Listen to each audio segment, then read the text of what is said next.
Wheeler ટેમ્પામાં ચાલકને ભારતીય બનાવટની વિદેશી દારૂની અલગ અલગ બ્રાન્ડની વિસ્કી, રમ, બિયરની બાટલીઓ નંગ 1464,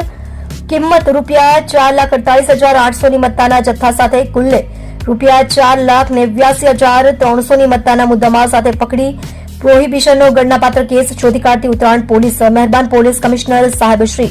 અનુપમસિંહ ગહેલોત સુરત શહેર તથા સંયુક્ત પોલીસ કમિશનર સાહેબ શ્રી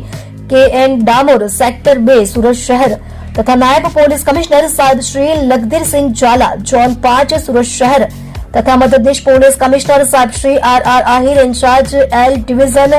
સુરત શહેરનાઓએ પ્રોહિબિશન જુગારની બધી નાબૂદ કરવા માટે જરૂરી સૂચનાઓ તેમજ માર્ગદર્શન આપેલ છે. અન્વયે police inspector Shri DU Barad તથા second police inspector Shri NG Patel ઉત્તરાયણનાઓએ સર્વેલન્સ સ્ટાફના police sub inspector RD Dhadhal તથા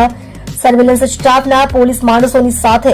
પ્રોહિબિશનના કેસો શોધી કાઢવા માટે પેટ્રોલિંગમાં હતા.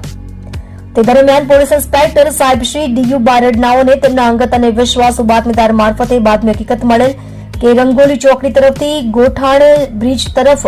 એક અતુલ શક્તિ કંપનીનો બ્લુ કલરનો 3-વ્હીલર ટેમ્પો પસાર થનાર છે, જેમાં ઇંગ્લિશ દારૂનો માતબર જથ્થો ભરેલ છે અને આ ટેમ્પાના કેરિયર ઉપર હિન્દીમાં જય શ્રી ભેરુનાથ લખેલું છે. જે બાતમીના આધારે ત્વરિત પ્રોહિબિશન અંગે રેડ કરતા ગેરકાયદેસર રીતે